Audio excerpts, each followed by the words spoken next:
नमस्कार, India special में आप सभी का बहुत स्वागत है। तो एक भविष्यवाणी सियासत की परिभाषा को बदल सकती है।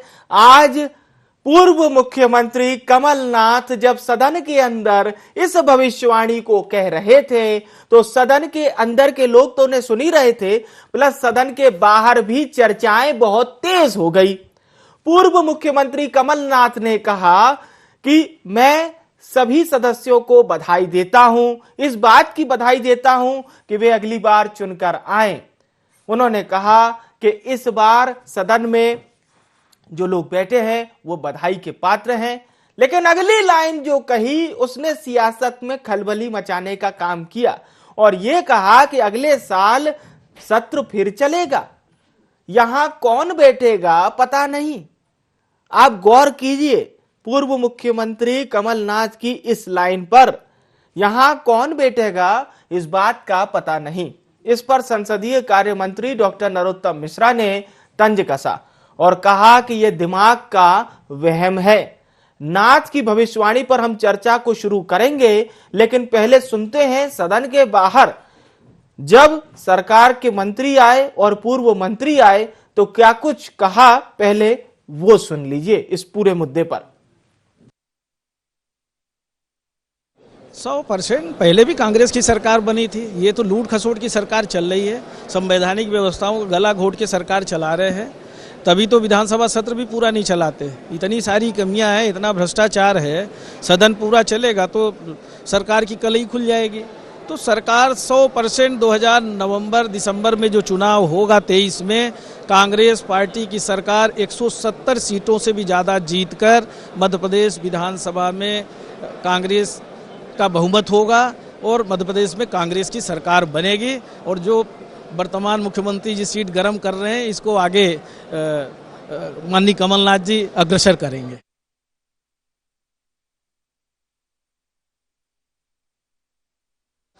कमलनाथ जी ने जो कहा विधानसभा में, सभी को शुभकामनाएं दी। सत्ता पक्ष में जो लोग हैं वो सब जीत के आए, इधर भी जीत के आए, उधर भी जीत के आए। तो जब इधर हम लोग जीत के आएंगे उनके शुभकामनाओं के साथ में, तो इसका मतलब ये हो गया कि वो विपक्ष में बैठेंगे जाके। जो गर्म सीट कर रहे हैं वो उनके खुद के लिए परमानेंट गर्म सीट बनी रहे। मूल रूप से कमलनाथ जी कह कुछ रहे हैं और भाव कुछ अलग है, इसलिए उम्र का भी थोड़ा तकाजा रहता है। अभी बाई इलेक्शन में आपने देखा होगा, दावा कर रहे तो 29 जीतेंगे, तो 19 हम लोग जीते। इसके पहले भी बाई इलेक्शन में दावा करते रहते हैं। इसलिए माननीय मुख्यमंत्री जी के नेतृत्व में भारतीय जनता पार्टी के कार्यकर्ताओं के दम पर 100% भारतीय जनता पार्टी की जनता जनार्दन कृपा से हम सरकार बनाएंगे। तो बयानों को समझने की कोशिश कीजिए, क्योंकि सियासत में ये बयान ही जाने पहचाने जाते हैं। अब हम जो दो खास मेहमान हमारे साथ जुड़ चुके हैं वो सदन के ही सम्मानीय सदस्य हैं। दिनेश राय मुनमुन जी भारतीय जनता पार्टी के विधायक हैं और सोहन लाल वाल्मीकि जी मध्य प्रदेश कांग्रेस के विधायक हैं। इसके साथ ही साथ हमारे साथ चर्चा में वरिष्ठ पत्रकार देवदत्त दुबे जी भी जुड़ चुके हैं। आप सभी मेहमानों का बहुत स्वागत है। दिनेश राय जी, कमलनाथ जी के सदन के अंदर दिए वार्तालाप इस बयान को आप लोग किस तरह से देखते हैं? दिनेश जी। बुजुर्ग हैं कमलनाथ जी, और अगर वो वास्तव में सबको शुभकामना बधाई दे रहे हैं, हमारे यहाँ तो कहा जाता है कि बुजुर्ग लोगों का आशीर्वाद लेना चाहिए और उनकी भविष्यवाणी सही होती है। उन्होंने कह दिया कि आप सभी लोग जीत के आएंगे, सभी जीत के आएंगे, तो मतलब बहुमत भारतीय जनता पार्टी का होगा और सरकार भी भारतीय जनता पार्टी की होगी। इसमें कहीं कोई शंका की बात ही नहीं है। उन्होंने जो कहा उसी बात को हम मान रहे हैं। उन्होंने कहा कि आप सब लोग जीत के आए और सदन अगली बार फिर चलेगा इसी समय में। तो हम उनकी बात को मानते हुए कि एक बुजुर्ग व्यक्ति हैं, एक चौथेपन के पड़ाव में पहुंच चुके हैं, तो उनकी बातों का अमल करते हुए उनको बधाई, पुनः धन्यवाद देते हैं कि आप सबको दुआएं दे रहे हैं, शुभकामनाएं दे रहे हैं। बहुत बहुत उनको बधाई, धन्यवाद। चलिए ठीक है, मैं सोहन लाल जी से समझने की कोशिश करता हूं।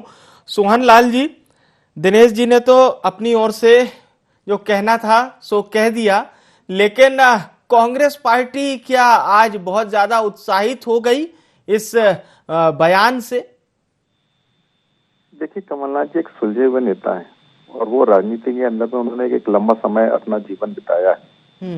और कमलनाथ चूंकि आप सब जानते हैं कि आने वाले समय में विधानसभा चुनाव होने हैं 8 महीने 10 महीने बाद में, तो ये एक औपचारिकता होती है एक सदन के अंदर में। एक अच्छे जो नेता होते हैं वो जितने भी सदस्य हैं उन सभी लोगों को उनको शुभकामनाएं दी। शुभकामनाएं देना एक व्यवहारिक रूप से हमारे देश के अंदर में ये प्रचलन है। तो इसको जिस तरीके से भारतीय जनता पार्टी ले रही है या इस तरीके की जो बयान दे रहे हैं, ये इनकी बहुत सारी गलतफहमियां हैं और ये ख्याली पुलाव पका रहे हैं। और जो कमलनाथ जी ने जो बात रखी शुभकामना देना, कोई गलत नहीं कर दिया, कोई बहुत सारा ऐसा कोई विवादित बयान तो नहीं दे दिया।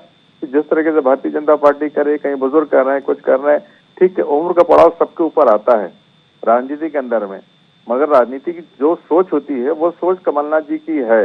और आज भी उनके नेतृत्व में आने वाले समय में देखिए, ये तो सारी चीजें समय के गर्भ में है कि कौन आएगा कौन नहीं आएगा। कमलनाथ जी ने भी यही बात बोला है, मगर एक वरिष्ठ नेता होने के नाते उन्होंने एक अच्छा अपना सदन के अंदर में एक परिचय दिया है कि सभी को मेरी ओर से शुभकामनाएं।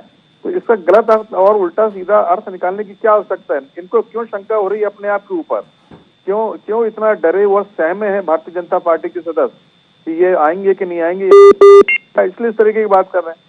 तो इसमें ऐसा कौन सा ऐसा बयान हो गया, आज कौन सी ऐसी सदन के अंदर बात रखती कि जो इतना चर्चा का विषय हो गया और इसको गलत तरीके से प्रचारित करने की कोशिश कर रही भारतीय जनता पार्टी। चलिए, और आप यदि बहुत अच्छा काम करेंगे तो जनता परिणाम देगी। और मालूम है कि आप किस तरीके से बैठे हैं, किस तरीके से लोकतंत्र और प्रजातंत्र की हत्या करके आप सत्ता में आए, सबको मालूम है। ठीक है, मैं आप दोनों के पास लौटूंगा। देवदत्त जी, ऐसा लग रहा है कि बिल्कुल अखाड़ा सज चुका है और साल भर दोनों पार्टियों के नेताओं को उस कसौटी पर खरा उतरना होगा। और सबसे महत्वपूर्ण बात यह है कि साधारण हमने देखा है कि चुनाव भले ही 1 साल बाद हो, लेकिन उसकी तैयारियां और जो भी बयान दिए जा रहे हैं, तो ये थोड़ा सा अभी तक के जो पुराने चुनाव हुए हैं साल 13 के, 18 के, 8 के, 3 के, उससे थोड़े से भिन्न हो सकते हैं। बहरहाल आपकी प्रतिक्रिया देवदत्त जी। देखिए, ये तो चुनावी वर्ष है जो शुरू हो चुका है और लोगों को अब दिखने लगा है कि अब चला चली की बेरा है, अब चुनाव के मैदान में जाना है। तो स्वाभाविक से प्रतिक्रिया होती कि कौन आएगा कौन जाएगा, तो एक तरह से शुभकामनाएं दी जाती हैं। तो वो तो अलग बात है, लेकिन एक तर्क ये भी है कि यदि सभी को शुभकामनाएं हैं तो बहुमत में भाजपा है, तो क्या बहुमत में भाजपा आएगी? लेकिन इसको उस तथ्य में नहीं लिया जाता। कोई किसी के लिए ऐसा सदन के अंदर थोड़ी कहेगा कि तुम हार जाओ हम जीत जाएं, वो तो जनता तय करेगी। लेकिन इतना समझ में आ गया है कि ये सड़क की तैयारियां सदन में पहुंच चुकी हैं, अविश्वास प्रस्ताव पार्टी ला रही है और जाने आने की बातें होने लगी हैं। तो अब ये सदन पूरा चुनावी दृष्टि से रहेगा और इसी कारण इसमें आज जो नोकझोंक शुरू हुई है, कल और हंगामा हो सकता है इसमें। और अविश्वास प्रस्ताव बहुत सारी चर्चा होनी है। अभी तो स्वीकृत नहीं हुआ है, वो हो रहा है कि नहीं हो रहा। कांग्रेस की कल बैठक हो चुकी है विधायक दल की, जिसमें सरकार को घेरने की रणनीति बन चुकी है। और भाजपा की आज एक बैठक भी है विधायक दल की और मुख्यमंत्री मंत्रियों से अलग से मिल रहे हैं, उनसे अलग से चर्चा कर रहे हैं जी। यही सब होगा कि सदन के अंदर उनकी रणनीति कैसी रहे, उसको कैसे घेरा जाए सरकार को। इस संबंध में सरकार आज अपनी रणनीति बनाएगी और कल से दोनों दलों की रणनीति सदन के अंदर दिखाई देंगी। और बड़ा हंगामेदार सत्र होने के आसार हैं, भले ही अब 4 दिन सत्र के बचे हों, लेकिन जिस तरह की तैयारियां हैं, कसमाकस है, चुनावी वर्ष है, उसमें दोनों दल चाहेंगे कि उनका परफॉर्मेंस सदन के अंदर अच्छा हो, जिसका असर सड़क पर दिखाई दे। बिल्कुल बिल्कुल बिल्कुल, अहम बात, बहुत अहम बात आपने कही है।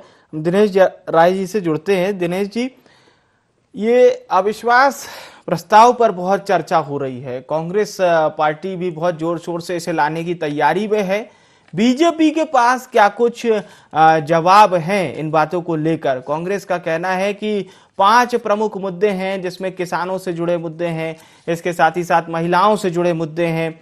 अब कर्मचारी वर्ग से जब पूर्व मुख्यमंत्री कमलनाथ ने मुलाकात की थी तो उसकी भी सुगबुगाहट लगाई जा रही है। यानी सदन में जो प्रमुख मुद्दे हैं वो कांग्रेस ने पहले से बता दिए हैं कि इन मुद्दों पर सरकार को घेरा जाएगा? देखिए, अभी चुनाव को तो 11 माह हैं और अभी चुनाव बस नहीं बोल सकता जो अभी हमारा जो 2022 का अंतिम है, 23 में चुनाव होने हैं। और पहले तो मैं उस बात को पुनः बोलना चाहूंगा कि शुभकामना तो दी जाती है, तो चुनाव का उस समय जब चुनाव में जाना था उस समय आखिरी सदन चलेगा, उस समय बधाइयां दी जाती हैं। एक साल पहले से इतना उत्सुक क्यों हो रही है कांग्रेस पार्टी? 15 महीना जब जनता ने उनको मौका दिया, उसमें लूट खसोट करके जिस तरीके से उन्होंने काम किया, अब पुनः उसी लारी पाप के चक्कर में जी अपना भी से ख्वाब देखने लगे। एक साल पहले से हमारी पार्टी ने, भारतीय जनता पार्टी ने, आज 18-19 साल होने जा रहे हैं, लगातार काम किया है। अभी तत्काल में जो पैसा कानून आया है उससे जो घबरा गए, बौखला गए हैं। जो ट्राइबल बेल्ट है, जहाँ जो हमारे आदिवासी भाई बहनों को जो अधिकार मिला है, तो कहीं न कहीं उसकी बौखलाहट है। इसको लेकर जी अविश्वास प्रस्ताव लाकर सिर्फ दिखावा, नोटंकी करने वाले हैं। ओंधे मुंह गिरेगा जी अविश्वास प्रस्ताव।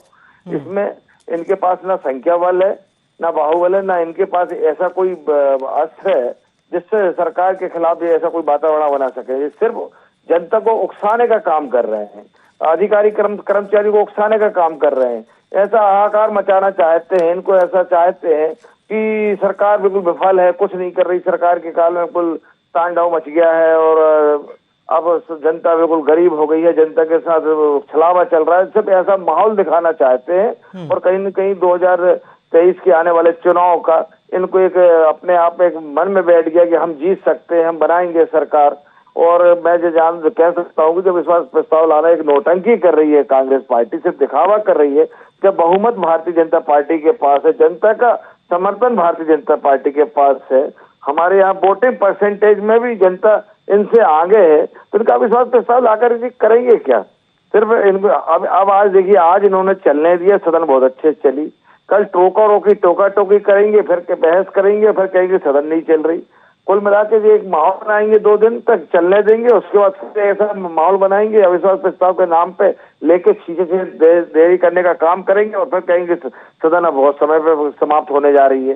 कहीं ना कहीं कांग्रेस अपना ग्राउंड बना रही है और कुल मिला के वो सदन को आने वाले समय में चलने नहीं देना चाहती है, उसकी रणनीति है। और इसके अलावा इनके पास और कोई चारा नहीं है भारतीय जनता पार्टी को घेरने के लिए। चलिए ठीक है, मैं सोहन लाल जी से जवाब ले लेता हूं। सोहन लाल जी, बीजेपी ये कह रही है कि इस अविश्वास प्रस्ताव का बहुत ज्यादा कोई वजूद नहीं है, जनता का समर्थन साथ में है और विधायकों की संख्या भी ज्यादा है। नहीं तो ये इतना चिंता करने की क्या जरूरत है इनको?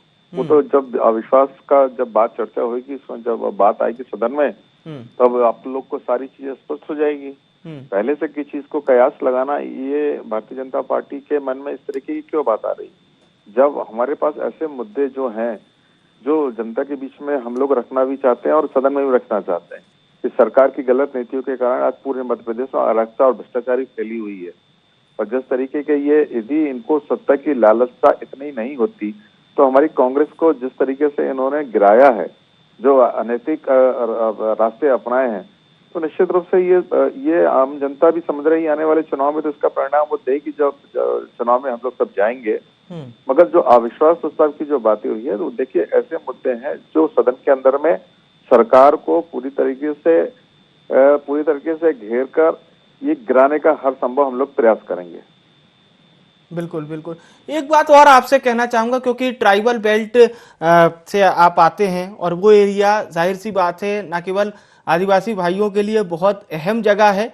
पेशा कानून के बाद से क्या आपको लगता है कि कुछ स्थितियां वहां पर सुधर रही हैं? देखिए, अभी कोई कानून बनने के बाद में कोई स्थितियां ऐसी जमीनी स्तर पर नहीं आई है। आज भी बहुत सारे हमारे जो अनुसूचित जनजाति के लोग हैं, उन पर अत्याचार हो रहे हैं, उन पर कोई सुनाई नहीं हो रही है। तो थाने में जो चौकी में रिपोर्ट लिखाने जाते हैं, उनके बारे में कोई कुछ करता नहीं है।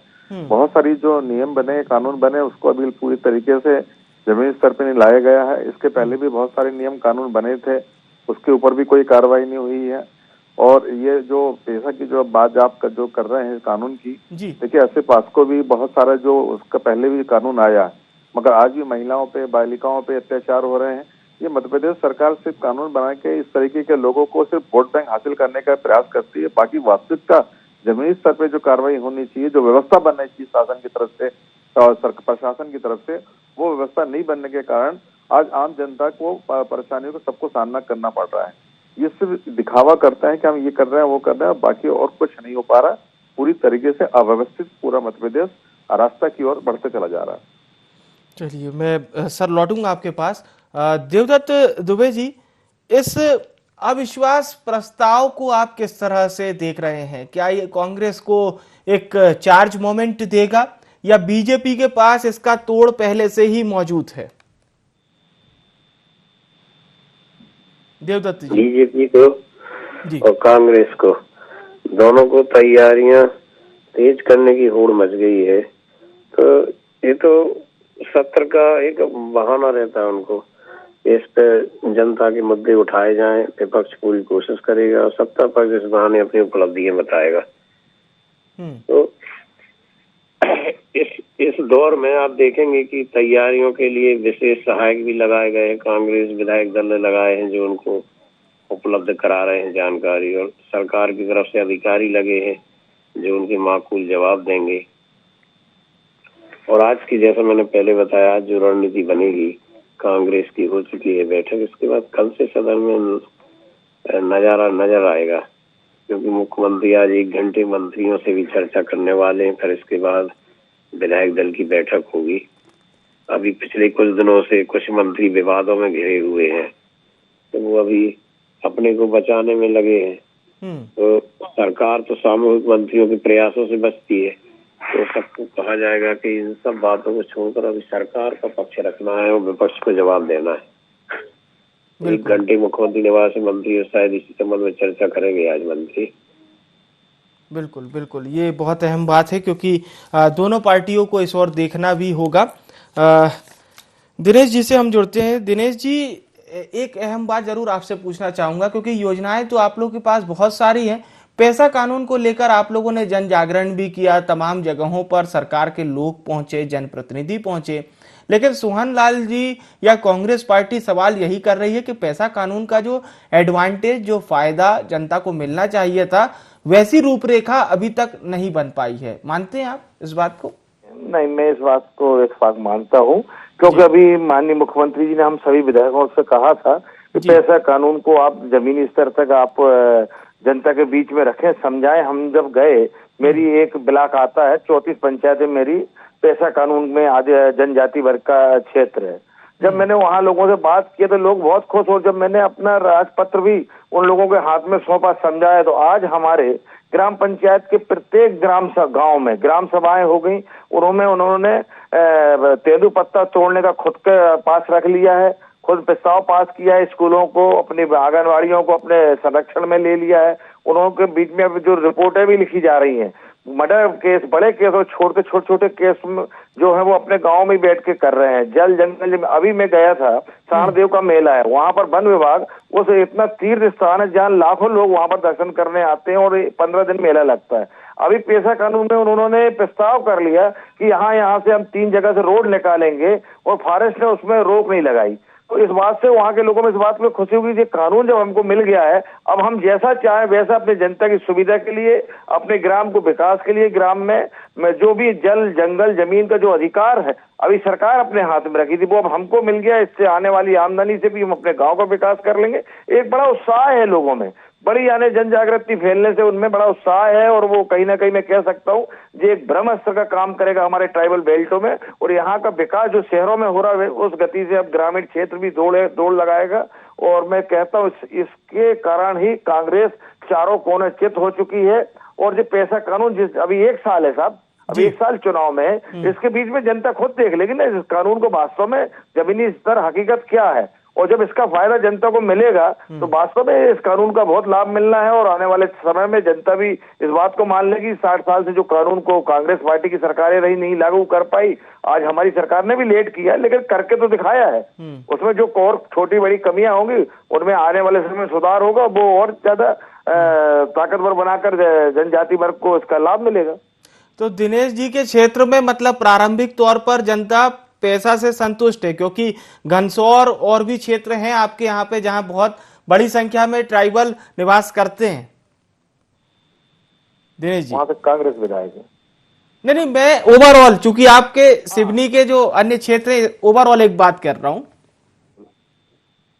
कि पेशा कानून से क्या आपका जो क्षेत्र है और जो आपके क्षेत्र से लगे हुए अन्य क्षेत्र हैं वहां पर जनता संतुष्ट नजर आ रही है प्रारंभिक तौर पर? बिल्कुल निश्चित है, बड़ा उत्साह है, खुश है कि आज ये कानून जो सरकार अपने हाथों में रखी थी, आज उनको लगने लगा कि हम खुद अपने अधिकार से इस कानून का जनता को लाभ दिला पाएंगे और अपने यहाँ क्षेत्र का विकास कर पाएंगे।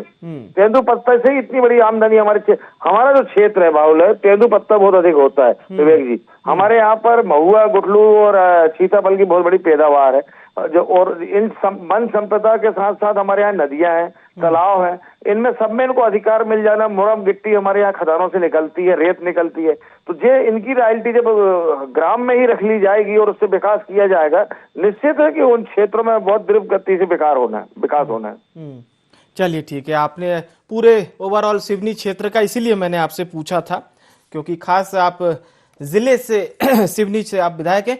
चलिए हम सोहन लाल जी का रुख करते हैं। सोहन लाल जी, आपकी अंतिम प्रतिक्रिया भी और जो रिएक्शन मैंने, चूंकि पेशा कानून की चर्चा हुई इसलिए यही बात मैंने दिनेश जी से भी पूछी, अब यही सवाल आपसे भी, हालांकि आपने इसका जवाब दिया है, लेकिन बीजेपी कहीं ना कहीं ये तो कह रही है कि उनके क्षेत्र में पेशा कानून को लेकर उतनी ज्यादा असंतुष्टि अभी नहीं दिखाई दे रही है जैसे आप लोग बयां कर रहे हैं। खैर, ये बीजेपी सिर्फ अपने क्षेत्र की बात कर रही है कि पूरे मध्य प्रदेश की बात कर रही है? जी, मैं तो पूरे मध्य प्रदेश की बात कर रहा हूँ कि जिस तरीके से देखिए, आप उठा के देख लीजिए, वन विभाग की जो बात कर रहे हैं या अन्य जो बात कर रहे थे, आज भी जो ग्रामीण क्षेत्रों में जहाँ फॉरेस्ट की जो जमीनें फंसती हैं, रोड फंसती हैं, कहीं कोई आज तक कोई परमिशन नहीं दे पाता, लोगों को सुविधा नहीं मिल पा रही, जो वन की तरफ रहते हैं उन लोगों को आवागमन की सुविधा नहीं मिल पाती है जी। तो ये जो पेशा का कानून की जो बात कर रहे हैं, ये मुझे इस कानून को लाने से सीधे स्पष्ट लगता है कि इनको चिंता हो गई कि किस तरीके से हम एक वर्ग को अपने पक्ष में लाने का प्रयास करें, उसको समझाने का। भले ही ये ग्राम में सभा ले लें, कुछ भी कर लें, या कानून के बारे में बता दें, ये पढ़ के बता दें कि हम ये सुविधा दे रहे हैं, ये कर रहे हैं, ऐसी बहुत सारी नियम कानून, बहुत सारी घोषणाएं मुख्यमंत्री जी ने करी है, मगर उन सभी चीजों का कोई अमलीकरण नहीं हो पाया है।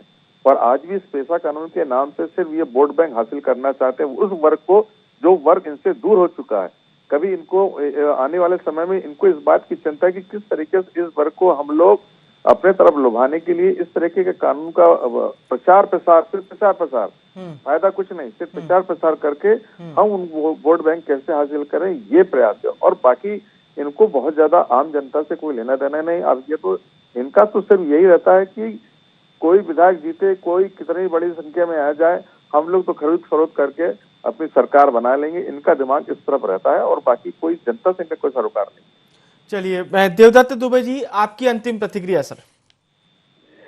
जी बिल्कुल, दोनों ही दलों को ये सोचना चाहिए कि अब हम एक बार फिर जनता के सामने जा रहे हैं, जिससे नए संकल्प के साथ सदन में चर्चा करें और जो बुनियादी मुद्दे हैं उन पर सहमति जताते हुए एक ऐसा रास्ता निकालें कि आगामी दिनों प्रदेश में अच्छे मुद्दों पर काम हो, जनता की समस्याओं का हल हो और जनप्रतिनिधियों की जो साख है, गरिमा है, वो सदन में बढ़े, ऐसे मुद्दे उठाएं, ऐसे जवाब दें, बिल्कुल, तभी जाकर उनका माहौल बनेगा और चुनाव के लिए ठीक रहेगा। जी बिल्कुल बिल्कुल, बहुत अहम बात आपने कही। दिनेश राय जी, देवदत्त दुबे जी, सोहन लाल वाल्मीकि जी, आप सभी सम्मानित जनों का बहुत बहुत धन्यवाद हमारे साथ चर्चा में जुड़ने के लिए। पूर्व मुख्यमंत्री कमलनाथ की ये भविष्यवाणी नहीं तो और क्या है, और इशारों ही इशारों में कमलनाथ ने इस बात को कह दिया है कि देखिए अगले साल भी सदन चलेगा, लेकिन सबसे बड़ी और सबसे अहम बात यही है, कौन यहां रहेगा कौन वहां रहेगा इसका क्लियर नहीं है। अब इसे किस तरह से लिया जाए, बीजेपी ने तो ये कहा है कि जब बाय इलेक्शन में हमें मैंडेट दिखाने का मौका मिला था तो हमने मैंडेट दिखाया और जनता के बीच गए, जनता से आशीर्वाद भी लिया। लेकिन कांग्रेस ये कह रही है कि जिस तरह से जनता का साथ इस समय कांग्रेस के साथ है वो 2023 की तस्वीर को साफ करेगा। बहरहाल भविष्यवाणी अपनी जगह होती है, बयान अपनी जगह होते हैं, जनता किसे पसंद करती है, किसके साथ जाती है, ये तो आने वाले समय में ही पता चलेगा। एनडी स्पेशल में इतना ही। मुझे आने विवेक को दीजिए इजाजत। नमस्कार।